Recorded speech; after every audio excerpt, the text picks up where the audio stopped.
السلام عليكم. كلنتي wanaagsan asxaabta sharafta leh ee ku xiran YouTube keena, TikTok keena iyo sidoo kale dadka follow-wan oo ah Telegram keena. Asxaab fara badan ayaa Telegram keena ku soo biirtay oo ka faa'iideystay airdrop-yadii aan soo dhignay waayii ugu dambeeyay.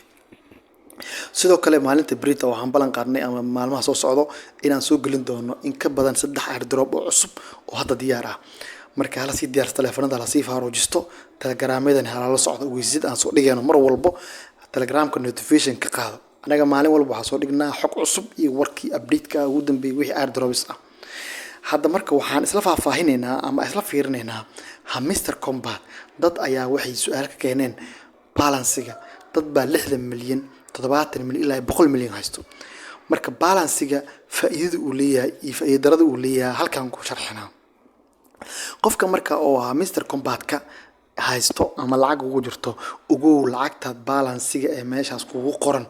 waxba kugu tarimayso hadii aysan profit per hour-kaaga uusan kororsaneyn mar walba profit per hour-kaaga kororso shirkadda waxay sheegtay in aan balance wax la isku sii doonin oo profit per hour wax la isku sii doono marka si aan u soo xaqiiqsan arintaas waxaan tageynaa Mr Combat news-keeda ayaan tageynaa meesha wax soo dhigeen mar walbana adiga ayaa laga rabaa inaad la socoto wararka ugu dambeeyay ee shirkadda aad follow dhahday Twitter-keeda sababtoo ah Twitter-ka iyo Telegram-kooda anaga waxaan dhahnaa follower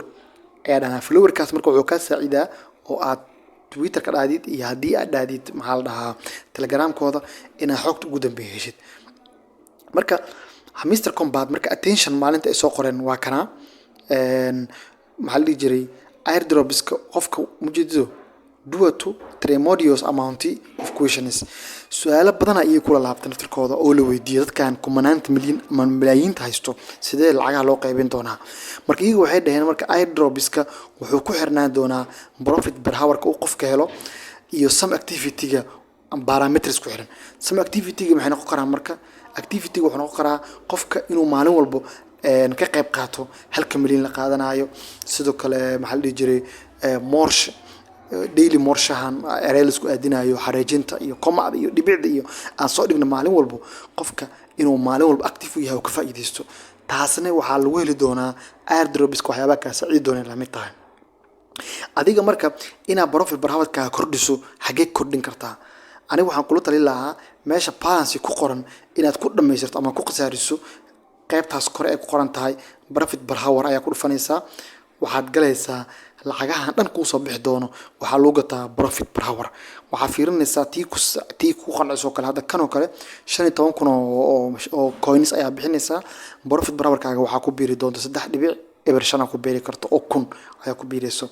halkaas marka la gataa ugu inta aad profit per hour aad haysatid ay lacagta aad heli doontid oo airdrops-kana ay ku xiran tahay hadda waxaan filayaa in aad fahantay oo aad balance inaad heshid aad ku dadaali doonin 60 milyan ama maalinta aad heli doontid waa inaad ku kordhisaa profit per hour-kaaga profit per hour sidoo kale wuxuu ku fiican yahay markii aad wax ka maqnaatid lacag waali ah ku soo dhici doonto waxaan filayaa in muuqaalkan faa'iiday oo aad subscribe saari doonto YouTube-keena Telegram-kana ku soo biri doonto waxa ku qoran gacan qabad innovation sidoo kale TikTok-kana aad follow soo doonto